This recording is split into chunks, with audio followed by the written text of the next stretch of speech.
감사합니다. 예수님의 이름으로 사랑하고 축복합니다.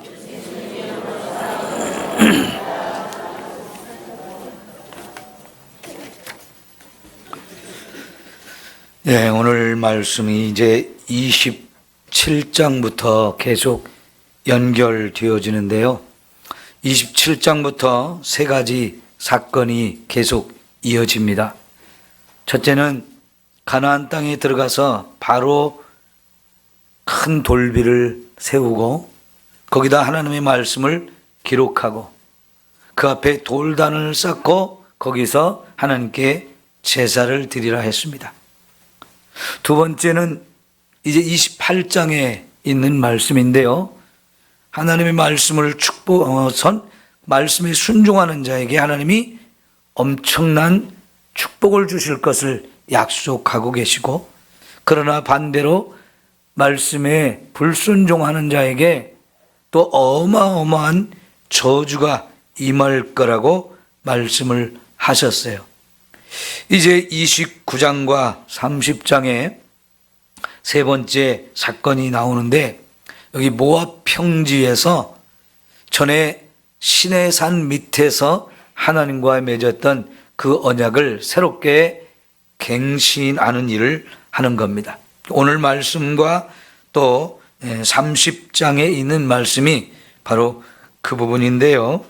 우리 29장 1절에 보면 호렙에서 이스라엘 자손과 세우신 언약 있었는데, 그거 외에 여호와께서 모세에게 명령하여 모압 땅에서 그들과 세우신 언약의 말씀이 이러하니라 하면서 이 모압 평지에서 두 번째 언약을 체결했는데, 이것은 전에 했던 그 언약을 새롭게 갱신하는 거였습니다. 이 언약을 같이 참여하는 사람들이 누구냐를 우리가 봐야 되는데요. 2절에 보면 모세가 온 이스라엘을 소집했다 그랬습니다. 이스라엘 백성 전체를 이제 언약을 체결하는데 참여시키려고 불러냈어요. 여러분, 이제 10절, 11절을 또 보시면 더 구체적으로 표현을 하고 있습니다. 오늘 곧 너희의 수령과 지파와 장로들과 지도자와 모든 남자와 유아들과 아내와 진중에 있는 객과 너희를 위하여 나무를 패는 자로부터 물 깃는 자까지 다 너희 하나님 여호와 앞에 서 있다라고 말씀을 하셔요. 이렇게 이스라엘 백성 가운데 한 사람도 빠지지 않고 다 언약에 참여해야 한다는 거지요. 이제 여러분 14, 15절을 더 보십시다. 내가 이 언약과 맹세를 너에게 세우는 것이 아니라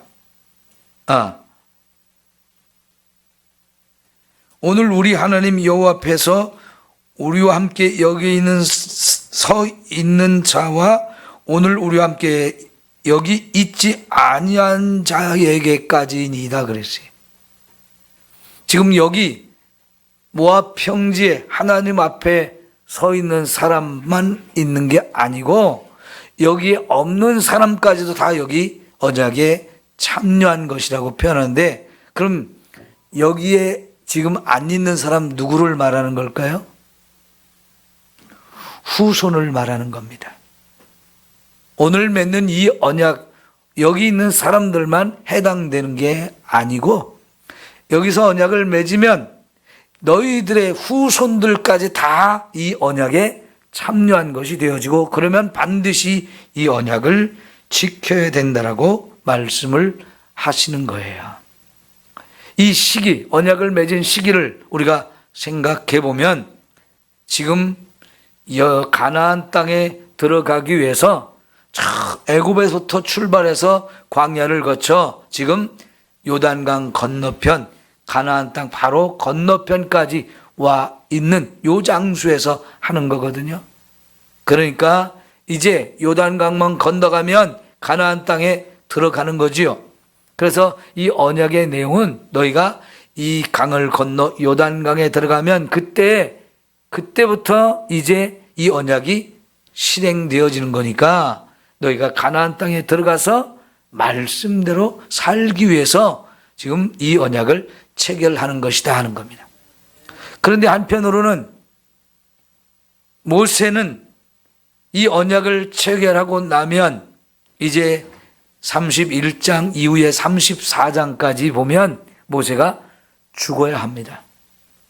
모세가 이제 죽음을 바로 앞두고 마지막으로 이 백성들에게 지금까지 신명기 1장부터 계속되는 고별 설교를 했거든요. 이 고별 설교에 27, 28, 29, 30장이 결론입니다. 마지막 결론이에요. 결론은 한마디로 하나님 말씀에 순종하라 하는 거예요. 가나안 땅에 들어가서 계속해서 너희 후손 대대로 이 하나님의 말씀에 순종하면서 살라고 하는 거예요. 근데 그 결론 중에서도 또 결론 부분이 29장과 30장이니까 지금 여러 번 마지막 결론 부분에서 세 가지 사건, 세 가지 방식으로 하나님의 말씀에 왜 우리가 순종해야 되는지를 반복해서 또 강조하고 마지막으로 강조하는 것이 이렇게 오늘 말씀이라고 볼 수 있습니다. 자, 그러면 이 언약을 체결하는 목적을 우리가 정확하게 좀 살펴봐야 되겠는데요. 13절을 보겠습니다. 시작.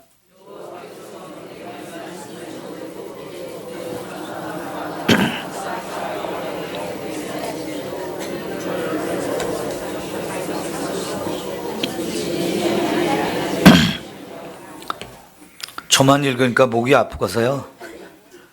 여러분도 한번 읽어보시라고. 제가 목이 조금은 나아졌는데 이때 제일 조심해야 될 것 같아서 좀 찬송을 할 때는 여러분이 크게 해주시고 좀 그러셔야 제가 목을 덜 사용합니다. 자, 여기 목적을, 언약을 체결하는 목적을 정확하게 말씀을 하셔요. 나는 너희의 하나님이 되고 너희는 내 백성이 되어지는 거, 이걸 위해서 언약을 체결하자고 하신 겁니다. 하나님과 이스라엘 사이에 특별한 관계를 맺자 하는 거지요. 여러분, 결혼할 때 반드시 해야 되는 게 결혼 서약입니다. 그러죠? 이 결혼 서약을 해야 그 결혼이 그때부터 효력을 발생하는 거예요.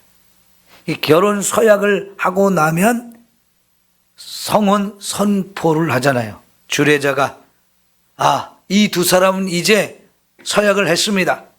서로가 부부가 되기로 서약을 했습니다. 그래서 부부가 되었음을 선포합니다. 이렇게 선포를 하잖아요. 그럼 그때부터 이제 부부가 되어진 거예요.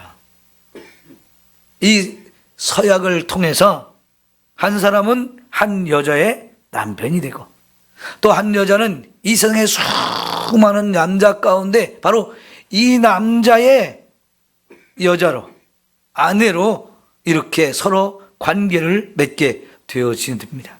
이것처럼 지금 하나님과 이스라엘 백성이 이렇게 언약을 체결하는 목적이 뭡니까? 하나님은 이스라엘의 하나님이 되어주시고 또 이스라엘은 하나님의 백성이 되게 하는 거지요. 이 언약의 중요한 목적이고 의미인 것입니다. 여러분, 우리가 예수님을 믿는다는 거, 그것도 똑같아요.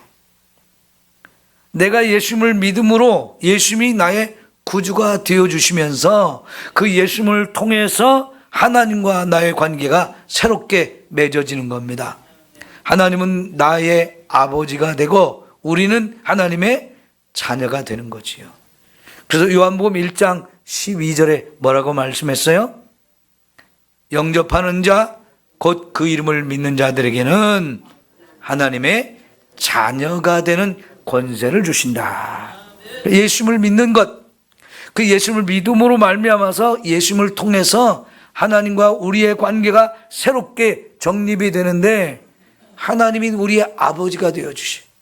그리고 나면 우리는 그분의 아들, 딸이 되어지는데 이게 얼마나 귀하고 아름다운 관계입니까? 이 땅에 부모가 우리를 다 사랑하는 것 같지만 사랑하지 못하는 부모도 있어요.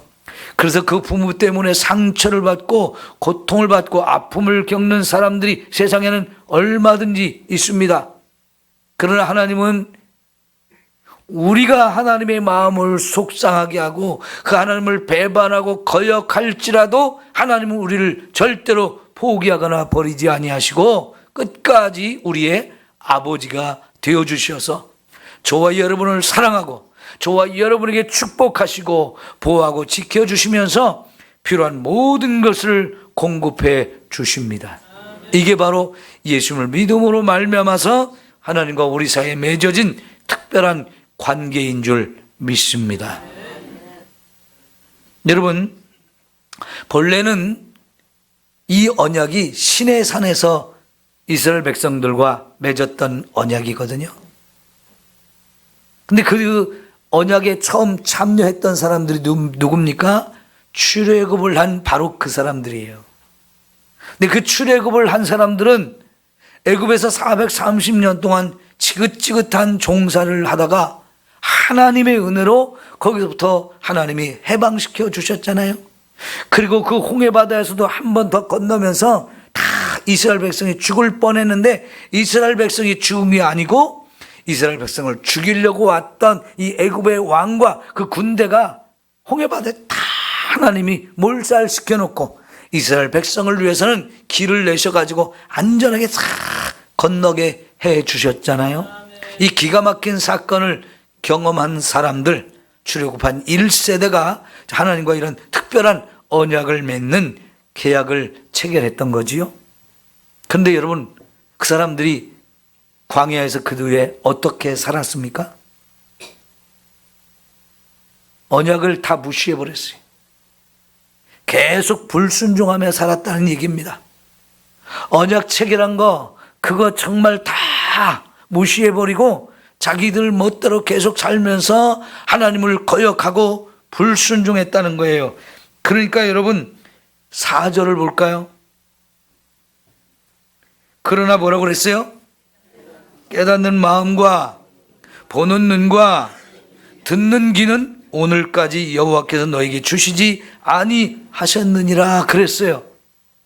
그러니까 이 애굽에서 저기들을 구원해 준 거, 홍해바다를 건넌 거, 이 광에서 먹을 것 마실 것이 없을 때 하늘에서 비같이 양식을 내려주시고 반석을 깨트려서 물을 폭포수같이 쏟아 부어주셔서 마음껏 먹고 마실 수 있게 해줬는데 그게 얼마나 큰 사랑이고 그게 얼마나 큰 축복이고 왜 그렇게 하셨느니 그것을 깨닫는 마음도 하나님 주시지 않았고 눈으로 보아도 귀로 들어도 아무것도 깨닫는 것이 없는 상태로 그랬기 때문에 이들이 계속해서 그 엄청난 은혜와 사랑을 깨닫지 못하니까 거역하고 불순종하고 배반하는 일을 하게 된 거지요. 여러분, 하나님이 저와 여러분에게도 깨닫는 마음을 주셔야 하는 거예요.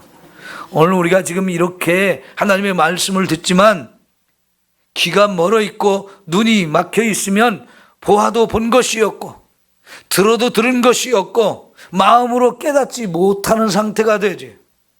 그래서 언제나 예배 시간마다 우리가 하나님께 간구할 것은 하나님 볼 것을 보게 하시고 들을 것을 듣게 하셔서 깨닫게 해주세요.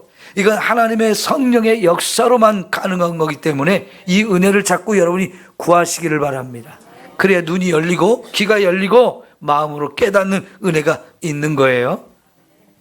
이렇게 깨닫지 못하니까요, 그렇게 언약을 체결했고 그 어마한 경험들을 하고 생생하게 체험을 했는데도 불구하고 그게 뭔지를 몰라서, 왜 언약을 체결했는지도 몰라서, 언약을 체결했으면 어떻게 살아야 되는지를 몰라서 계속 불순종을 했던 거예요.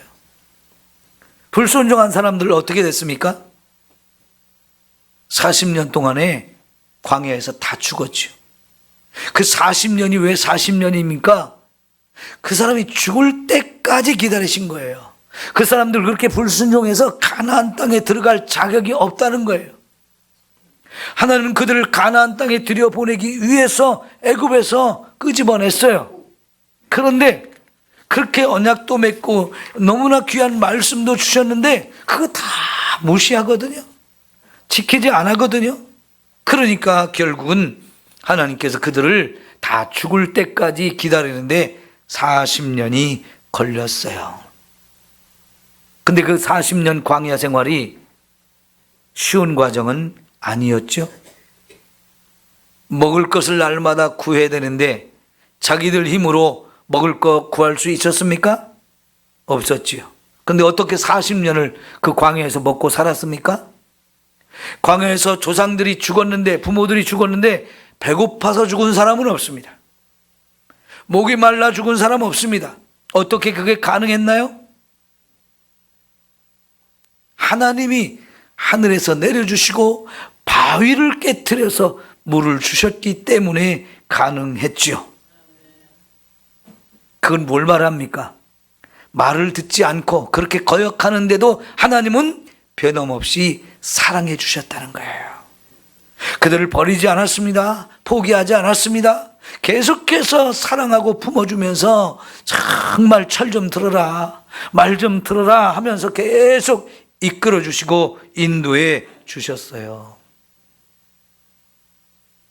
이제 부모가 죽고 그 자녀들이 자랐습니다. 그래서 이제 자녀들이 이제 책임자가 됐어요. 그랬을 때 이 자녀들 다시금 요 모압 평지라고 하는 곳, 요단강 건너편에 가나안 땅에 들어가기 바로 직전에 이제 거기 세워놓고 이제 우리 가나안 땅에 들어가야 되는데 다시 한번 계약하자.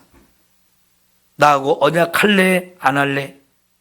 백성들이 언약을 세우겠다라고 약속을 했어요. 그래서 다 불러 모은 겁니다. 근데 이것은 너희만이 아니고 너희 후손 대대로 이 사람들이 다 여기에 참여한 사람이 되어지는 거다 하시면서 다시 한번 언약을 체결하는 거예요. 왜요? 가나안 땅 들어가는 거 좋은데 들어가서 잘 살아야 된다는 거예요. 그 잘 사는 게 뭐예요? 하나님 말씀대로 사는 거.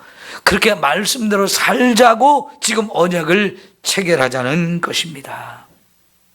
자기 부모들이 언약을 체결했어도 그거 불순종해가지고 하나도 지키지 않아가지고 다 죽는 거 생생히 보았잖아요. 그 자녀들에게 물어보는 거예요. 이제 정말 너희가 내가 나하고 이 언약을 체결해서 말씀을 잘 지키면 내가 어마어마한 복을 너희에게 줄 것이다. 여러분 28장 1절부터 14절까지 축복의 내용이 있으니까 새벽에 못 오시는 분은 꼭 읽어보셔야 돼요. 얼마나 엄청난 축복을 약속하고 있는지 상상할 수 없을 정도의 엄청난 축복을 약속합니다. 그런데 또 무섭게 하나님은 축복만 말씀하신 게 아니고 저주도 말씀하셨어요. 28장 15절부터 68절까지 더 많은 얘기, 저주에 대해서는 더 많은 얘기를 하셔요. 그 저주에 대해서 더 많이 얘기했다는 얘기는요, 하나님께는 우리에게 부어줄 축복도 어마어마하게 많지만 저주도 또 더 엄청나게 있다는 거예요. 이걸 가르쳐주며 말씀대로 살래 안 살래 너희가 결단해. 너희가 확실하게 결단해. 물어보시고 언약을 체결하시는 거예요. 그럼 여러분, 이스라엘 백성들이 축복을 받겠다고 그렇게 언약을 체결한 것 아니겠어요? 여러분 맞습니다. 너나 할 것 없이 우리는 이 땅에 살면서 복받고 살기를 원하죠. 어떤 사람이 저주받으며 살기를 원하겠습니까? 우리는 다 복받기를 원하는데 복받기를 원하는 만큼 우리는 진짜 하나님 앞에 말씀에 순종해야 합니다. 그래야 그 땅에 들어가서 진짜 복을 누리며 살 수 있게 되어지는 거지요. 여러분 한 장 넘기셔서 30장으로 가셔서요 15절을 봅시다. 시작.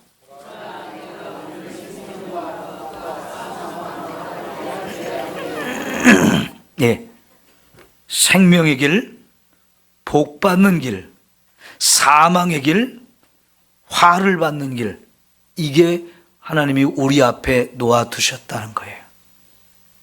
이 가운데 어떤 것을 선택할 것이냐라고 우리에게 물어보는 거지요. 너희가 지금 어떻게 결단하느냐에 따라서, 어떻게 살아가느냐에 따라서 어떤 사람은 생명의 길로 갈 것이고 어떤 사람은 죽음의 길로 간다. 어떤 사람은 축복의 길로 가고 어떤 사람은 저주받는 길로 간다라고 말씀하세요. 다시 19절 보세요. 시작.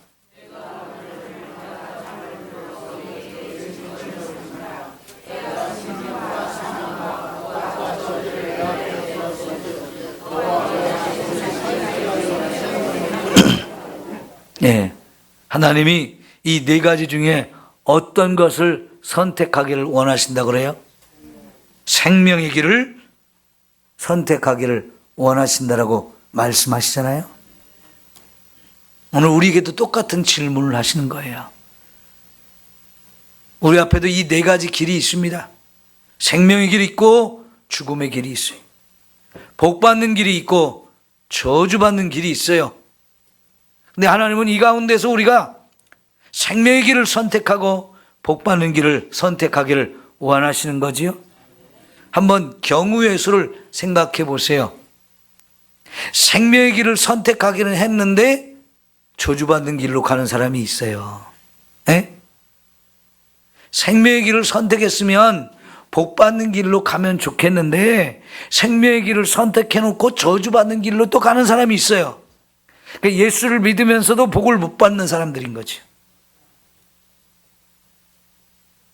그런 사람이 우리 가운데도 분명히 있겠죠? 왜 그럴까요? 엉터리로 신앙생활하면 그렇게 되는 거죠. 자, 여러분, 근데 저 죽음의 길을 선택했는데 그 사람은 거의 10중 8구 저주받는 길로 갑니다. 그런데 우리가 볼 때는요, 저게 예수님도 안 믿고 하나님도 인정하고 안 하고 악하게 사는데 부자요. 지위도 높아져. 자식도 잘 돼. 여러분, 그게 복을 받은 것 같잖아요. 그러죠? 근데 그게 진짜 복 받은 걸까요? 여러분, 시편 37편에 보면 그게 복 받은 길이 아니라고 말씀하십니다. 그들이 누리는 복은 잠시 잠깐이고요, 얼마나 있으면 미끄럼 탄대요. 그것도 아주 가파른 미끄럼을 타서 확 한순간에 그들이 다 가진 것이 사라지고 그들이 멸망의 길로 빠지게 될 거라고 말해요. 그런 거 하나도 부러워하지 말라고 그랬어요. 악인이 잘 되는 거, 그런 거 하나도 부러워하지 말라고 그랬어요. 왜? 그거는 절대로 복 받는 길이 아니거든요. 문제는요, 생명의 길을 선택해 놓고도 저주의 길로 가는 사람이 있어요. 이게 문제인 거예요. 제가 보기에는 제일 안타까워요. 오늘 여러분이 이 말씀을 좀 잘 깨달으셔서 생명의 길도 선택하시고 복 받는 길을 선택하셔서 이 땅에 사는 동안에 하나님 주신 복을 누리며 살아야 되지 않겠습니까? 그러니까 예수를 믿는다는 것은요, 영원한 생명을 얻어서 천국에도 가는 거지만 이 땅에서도 복을 누리다가 가는 거예요. 이런 은혜가 여러분 모두에게 있기를 축원합니다. 그런데요, 마지막으로 생각해 볼 게 있어요. 하나님은 이런 언약을 이제 체결했거든요. 체결했는데 하나님이 뭘 아시냐면 너희들이 지금의 마음은 말씀대로 살 것 같지만 말씀대로 못 산다는 걸 아시는 거예요. 말씀대로 못 산다요.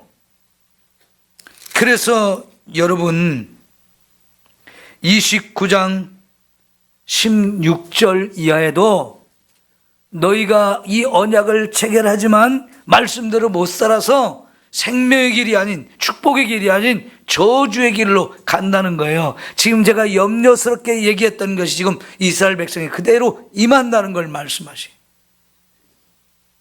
이 30장에 가도 역시 똑같은 말씀을 하셔요. 너희는 이 말씀을 못 지킨다.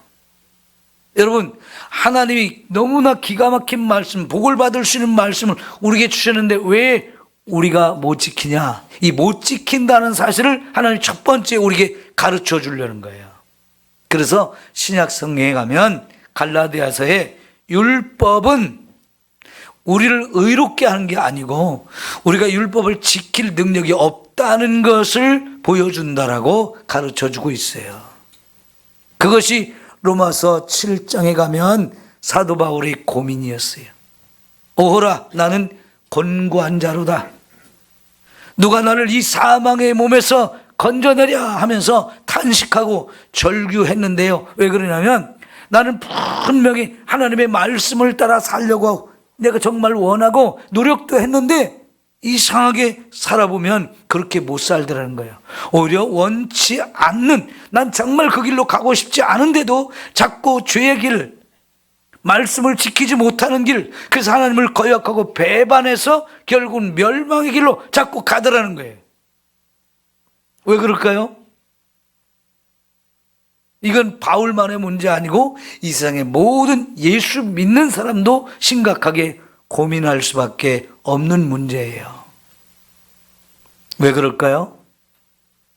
저와 여러분이 예수님을 믿으면 지난 날들의 죄를 다 용서해 주십니다. 그러나 우리 속에는 죄의 뿌리가 남아 있어요. 이 죄의 뿌리에서 끊임없이 또 죄의 싹이 올라오는 겁니다. 여러분, 봄이 되면 과일 나무를 다 가지치기를 해요. 아니, 지난 겨울부터 가지치기를 하시는 분들이 많아요. 근데 가지를 다 잘라놓지만 결국은 봄이 되면 거기서 더 많은 새싹이 올라와요. 죄도 마찬가지예요. 우리가 지은 죄를 용서받았지만 우리 속에 있는 죄로 부패된 마음들, 그게 죄의 뿌리가 되어서 거기서 자꾸 또 새로운 죄가 올라오거든요. 그러다 보니까 내가 말씀대로 살고 싶은데, 순종하고 싶은데, 그래서 복도 받고 싶은데 안타깝게도 그렇게 안 되는 우리 자신을 발견하게 되는 거예요. 그 율법을 하나님이 우리에게 주신 첫 번째 목적은 우리가 율법을 지킬 수 없는 사람이라는 것, 죄로 물든 사람이라는 걸 첫 번째 가르쳐 주고요. 두 번째는 그래서 결국은 이것도 못 지켰고 이것도 못 지켰고 이것도 못 지켰고 해서 죄가 자꾸 드러나게 하는데 목적이 있어요. 결국은 그렇게 하는 목적이 뭐냐면 내 힘으로는 안 됩니다. 내 힘으로는 안 됩니다. 그래서 하나님 보내신 예수 그리스도, 그분을 믿고 이 예수님을 통해서 저와 여러분의 죄를 씻음 받게 하려고 그렇게 예수님을 보내주시는 겁니다. 그래서 우리는 예수님을 꼭 믿어야 하는 거지요. 그런데 예수 믿고 나니까 정말 내가 이제 하나님 자녀가 돼서 하나님 말씀대로 살아야지, 이제 철이 들었어요. 그 말씀대로 살아야 되는데 여전히 그렇게 못 살잖아요. 그런 우리를 위해서 하나님이 또 하나의 선물을 우리에게 주시는데 그 선물이 누굴까요? 성령 하나님이신 거지요. 그 성령 하나님을 우리에게 부어주심으로 해서 성령님이 내 안에 오셔요. 예수 믿는 모든 사람들, 저와 여러분은 예수를 믿으면 그때부터 성령 하나님이 내 안에 오셔서 나의 주인이 되기를 원하셔요. 그 성령님이 내 인생의 주인이 되시고, 그래서 내가 내 인생을 성령 하나님께 맡기면 그때부터 성령님께서 말씀에 순종할 수 있는 은혜와 능력과 힘을 주셔서 죄를 이기고 원수 마귀도 이기고 말씀에 순종할 수 있는 사람이 되어지게 하십니다. 그러므로 여러분, 나 예수 믿었네, 그걸로 끝나지 마시고 예수를 믿었다면 여러분 더더욱 성령의 충만한 은혜를 구하십시오. 그래서 성령 충만한 사람이 되어야만 하나님 말씀에 진짜 순종하는 사람이 되어지고, 그래야 진짜 생명과 축복의 길을 선택하며 갈 수 있게 되어지는 겁니다. 얼마나 귀한 은혜를 하나님이 주셔요. 저와 여러분을 너무나 잘 알아요. 얼마나 부족한 인생인지, 우리가 얼마나 죄악으로 가득한 인생인지를 너무나 잘 아시기 때문에 죄에서 건져 주셨을 뿐만 아니라 이제 성령님 하나님까지 우리에게 보내주셔서 죄에서 완전히 이기게 하시고 성령의 충만한 그 은혜로 말미암아 원수 마귀도 이기고 말씀에 순종하면서 살 수 있는 저와 여러분으로 만들어 주시는 거지요. 여러분, 성령 충만한 은혜 어떻게 받나요? 사모하면서 기다려야 된다 그러시. 사도행전 1장과 2장에 보면 예수님께서 내가 몇 날이 못 돼서 너희들에게 성령을 선물로 보내줄 거니까 기다려라. 예루살렘 떠나지 말고 기다려라. 제자들이요, 예수님 하늘로 올라가시자 이제 마가의 다락방에 가서 약속한 성령 받기 위해서 열심히 기도하면서 기다렸죠. 근데 열흘 지났을 때 오순절날 성령이 그들에게 강력하게 임하셨고, 그래서 그때부터 제자들이 완전히 변화되었잖아요. 새 사람이 됐잖아요. 예수님을 죽였던 사람들이 자기들을 죽이려고 하는데 두렵지 않았어요. 이 예수님의 복음을 제대로 깨닫고 이제 예수님의 십자가, 예수님의 부활, 이 복음의 핵심을 나가서 전하는데 목숨도 걸었어요. 그들은 정말 하나님의 말씀대로 살게 되면서 기쁨과 은혜가 충만한 삶을 살았어요. 신앙생활을 제대로 하게 되었다는 얘기입니다. 오늘 우리가 거기까지 가야 합니다. 우리 예수 믿는 것 그걸로 끝이 아니고요. 이제 예수 믿은 다음에 우리의 신앙생활 이게 중요한데, 예수 믿으면서도 엉터리로 신앙생활하는 사람이 있을 수 있다는 거예요. 우리가 그렇게 엉터리 신앙생활 많이 해봤잖아요. 이제 거기서 진짜 성숙해서 성령의 충만함을 받아서 제대로 신앙생활을 좀 해봐야 되지 않겠어요? 여러분, 그래서 우리 기도가 반드시 필요한 거예요. 예수를 믿는 사람들은 반드시 기도를 통해서 사모하면서 성령의 충만함을 꼭 받으셔야 합니다. 그래서 힘들지만 새벽 기도도 나오는 거고요. 저녁에도 예배 드리러 나오는 거고요. 네? 금요일도 나와서 함께 기도하고 말씀 듣고 막 성령의 충만함을 힘입어서 여러분이 정말 멋지고 아름답게 신앙생활을 하시고 생명의 길, 축복의 길로 가는 여러분 모두가 되기를 축원합니다. 기도합시다. 살아계신 우리 하나님 아버지, 감사합니다. 우리를 구원해 주신 것도 감사하지만 이제 말씀대로 살고 싶은데 살지 못해서 안타까운 우리들, 성령 하나님을 선물로 보내주시어서 마음껏 하나님을 찬양하며 예배하며 말씀대로 살 수 있는 길을 열어주시니 감사합니다. 이제 사랑하는 성도들 성령으로 충만하게 하옵소서. 성령의 충만함을 사모하며 간구함으로 성령 충만받아서 말씀에 순종하는 멋지고 아름다운 신앙생활을 하면서 하나님이 주신 생명과 축복의 길로 가게 하옵소서. 예수님의 이름으로 기도하옵나이다. 아멘. 우리 찬송가 204장입니다.